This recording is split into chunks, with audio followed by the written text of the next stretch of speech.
दिल्लीचं अत्यंत सुरक्षित मानलं जाणारं क्षेत्र म्हणजे सातलोक कल्याण मार्ग, म्हणजे थेट पंतप्रधानांचं निवासस्थान. याच रस्त्यावर मंगळवारी असा काही हाय व्होल्टेज ड्रामा रंगला, ज्यानं देशाच्या राजकारणाची संपूर्ण दिशाच बदलून टाकली.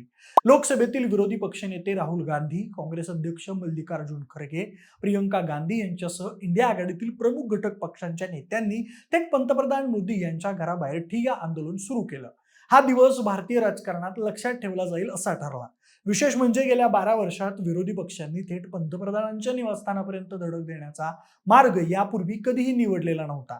त्यामुळेच हे आंदोलन केवळ एक निदर्शन न राहता काँग्रेसच्या राजकीय रणनीतीतील एक महत्त्वाचं वळण मानलं जात आहे. आता या एका आंदोलनानं राहुल गांधींनी राष्ट्रीय राजकारणाचा पट कसा फिरवला, याचा काँग्रेसला नेमका काय फायदा होणार, या संपूर्ण घटनेत कोणती एक गोष्ट गेम चेंजर ठरली आणि राहुल गांधींनी प्रेस कॉन्फरन्समध्ये काय काय मागण्या केल्यात, हे सगळंच आजच्या या व्हिडिओच्या माध्यमातून जाणून घेऊयात. नमस्कार, मी प्रथमेश आणि तुम्ही पाहताय विषयच भारी. आधी काल नेमकं काय घडलंय समजून घेणं, म्हणजे कालचा घटनाक्रम समजून घेणं खूप महत्वाचं आहे. नीट परीक्षेतील पेपरफुटी आणि त्याविरोधात रस्त्यावर उतरलेल्या विद्यार्थ्यांवर पोलिसांनी केलेल्या कारवाईमुळे दिल्लीत तणाव निर्माण झालेला होता. झेनझी आंदोलकांवरील सरकारी कारवाईविरोधात दिल्लीत मोठा उद्रेक झाला आणि हजारो तरुणांसोबत विरोधी पक्षांचे खासदारही रस्त्यावर उतरले. याच पार्श्वभूमीवर काँग्रेस अध्यक्ष मल्लिकार्जुन खरगे यांच्या निवासस्थानापासून सुरू झालेला मोर्चा थेट पंतप्रधानांच्या निवासस्थानापर्यंत पोहोचला. राहुल गांधींच्या नेतृत्वाखाली काँग्रेसच्या खासदारांनी आणि कार्यकर्त्यांनी पंतप्रधानांच्या निवासस्थानापर्यंत मोर्चा काढला आणि त्यानंतर रस्त्यावर ठिय्या देत आंदोलनाला सुरुवात केली. या आंदोलनात राहुल गांधींसोबत प्रियंका गांधी वाड्रा, समाजवादी पक्षाचे अखिलेश यादव यांच्यासह अनेक पक्षांचे खासदार सहभागी झालेले होते. जवळजवळ 3 तास चाललेल्या आंदोलनानंतर संध्याकाळी 6 वाजता पोलिसांनी राहुल गांधी, प्रियंका गांधी आणि अखिलेश यादव यांच्यासह विरोधी पक्षांच्या खासदारांना ताब्यात घेतलं. पण काही तासातच सर्वांची सुटका करण्यात आली. आंदोलनादरम्यान काँग्रेसनं फक्त शिक्षण मंत्री धर्मेंद्र प्रधान यांच्याच नव्हे तर थेट पंतप्रधान मोदी आणि गृहमंत्री अमित शहा यांच्याही राजीनाम्याची मागणी केली. मंडळी, परदेशातून परतेपर्यंत राहुल गांधी यांच्या हातातून हा मुद्दा जवळजवळ निसटलाच होता. राहुल गांधी यांनी विरोधी पक्षनेता म्हणून वांगचुक यांचं उपोषण, सीजेपी आंदोलन याला पाठिंबा द्यावा अशी बरीच चर्चा होती. सोमवारी झालेल्या संसदेवरील मोर्चात दिल्ली पोलिसांनी केलेल्या लाठीचार्ज नंतर मात्र आता राजकारण पेटलं आणि राहुल गांधींना यात आशेचा किरण दिसला. त्यांनी सीजेपी आंदोलनाला न जाता पंतप्रधानांच्या निवासस्थानाची निवड केली. आता ही राजकीय खेळी आहे असं म्हणता येईल, कारण तिथं आंदोलन करणं मीडियासह सरकारचंही लक्ष वेधण्याचा प्रयत्न होता आणि त्याला यशही मिळालं. आणि त्यासाठी एक मात्र कारणीभूत ठरलेली गोष्ट म्हणजे पोलिसांनी बळाचा केलेला वापर. या संपूर्ण घडामोडीत एक गोष्ट खऱ्या अर्थानं गेम चेंजर ठरली, ती म्हणजे पोलिसांनी राहुल गांधी, प्रियंका गांधी आणि अखिलेश यादव यांच्यासह सर्वच नेत्यांना ताब्यात घेणं. निदर्शन शांततेत सुरू असतानाही आघाडीच्या नेत्यांना उचलून नेण्याच्या कृतीमुळे आंदोलनाला मोठी प्रसिद्धी मिळाली आणि सहानुभूतीची लाटही निर्माण झाली. एरवी एक सर्वसाधारण निदर्शन म्हणून राहिलं असतं, तेच पोलीस कारवाईमुळे राष्ट्रीय पातळीवर मोठी बातमी बनलं. सोशल मीडियावर याबद्दलचे व्हिडिओज आणि फोटोज वेगानं व्हायरल झाले आणि विरोधी पक्षांना सरकार दडपशाही करत आहे हा आयता मुद्दा मिळाला. राजकीय दृष्टिकोनातून पाहिलं तर प्रत्यक्ष आंदोलनापेक्षा या अटक सत्रानेच काँग्रेसच्या बाजूनं जनमत वळवण्याचं काम केलं. पोलिसांनी राहुल गांधी यांना ताब्यात घेताना मोठा संघर्ष झाला. राहुल गांधी रस्त्यावर झोपल्यानं त्यांना उचलून नेण्यासाठी पोलिसांना धडपड करावी लागली आणि त्यातच राहुल यांच्या नाकातून रक्त आलं आणि काँग्रेस नेते अधिकच आक्रमक झाले. नाकातून आलेलं रक्त, टी शर्टवरचे रक्ताचे दाग, मळलेले कपडे आणि या धावपळीत पायातून निसटलेले एक शूज, हे जे काही घडलं ते राहुल गांधी आणि काँग्रेससाठी खूप महत्वाचं ठरलं.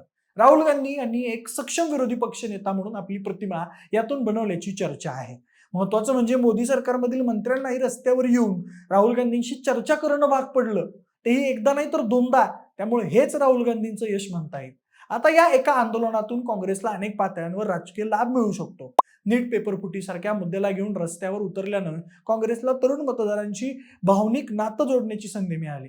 शिक्षण आणि रोजगाराच्या प्रश्नावर सरकारला जाब विचारणारा पक्ष अशी प्रतिमा उभी करण्यात काँग्रेस काही प्रमाणात यशस्वी झाल्याचं दिसतं. तसेच सर्वपक्षीय आंदोलनाचं नेतृत्व राहुल गांधींनी केल्यानं विरोधी आघाडीतील त्यांचं स्थान अधिक बळकट झालंय. यातून काँग्रेस केवळ एक पक्ष नसून विरोधी राजकारणाचा केंद्रबिंदू आहे हा संदेश जायला मदत झाली आहे. आता यात विरोधी पक्षाची आक्रमक भूमिकाही महत्वाची आहे.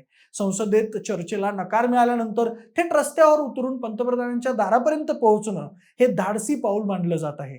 त्यामुळे काँग्रेस निष्क्रिय नसून सक्रिय विरोधी पक्ष आहे हे दाखवण्यात पक्षाला यश आलंय. आणखी एक महत्वाची बाब म्हणजे या आंदोलनानंतर सरकारकडून सर्व करणारी विधानं आली.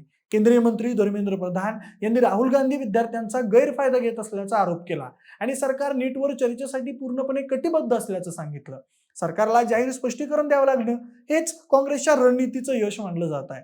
त्यामुळे हे आंदोलन काँग्रेससाठी खरोखर किती प्रमाणात दीर्घकालीन राजकीय लाभ मिळवून देणारं ठरेल की केवळ तात्पुरती प्रसिद्धी ठरेल हे त्या काळातील घडामोडींवरून स्पष्ट होईलच. आता राहुल गांधी यांनी आपल्या प्रेस कॉन्फरन्समध्ये कोणत्या प्रमुख मागण्या केल्या तेही जाणून घेऊया. तर राहुल गांधी यांनी आपल्या पत्रकार परिषदेत विद्यार्थ्यांच्या वतीनं एकूण 3 मागण्या केल्या आहेत. यात सगळ्यात पहिली मागणी म्हणजे केंद्रीय शिक्षण मंत्र्यांचा राजीनामा झालाच पाहिजे. दुसरी मागणी म्हणजे पंतप्रधान नरेंद्र मोदी यांनी देशाची आणि विद्यार्थ्यांची माफी मागितली पाहिजे.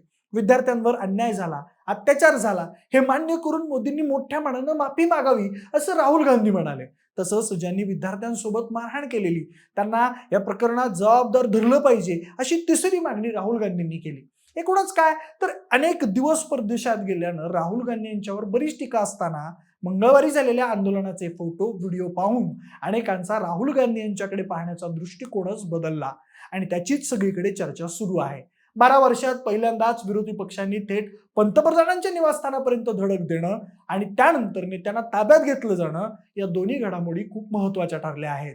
राहुल गांधींनी विद्यार्थ्यांच्या मुद्द्याला हात घालत सर्वपक्षीय आघाडी उभारत आणि थेट सत्तेच्या केंद्रस्थानी धडक देत काँग्रेसला एक आक्रमक पक्ष म्हणून पुढे आणण्याचा प्रयत्न केला, पण सरकारनेही हा प्रयत्न राजकीय संधी साधूपणा असल्याचं म्हटलंय.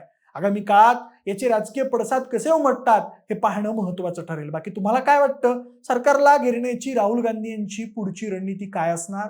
CJPला काँग्रेस उघडपणे पाठिंबा देणार का? आणि आता प्रेस कॉन्फरन्स मधल्या मागण्यांवर सरकार नेमकी काय भूमिका घेणार हे आम्हाला कमेंट बॉक्समध्ये नक्की सांगा आणि सोबतच आपल्या विशेष वारीच्या YouTube चॅनलला सबस्क्राईब करायला अजिबात विसरू नका. धन्यवाद.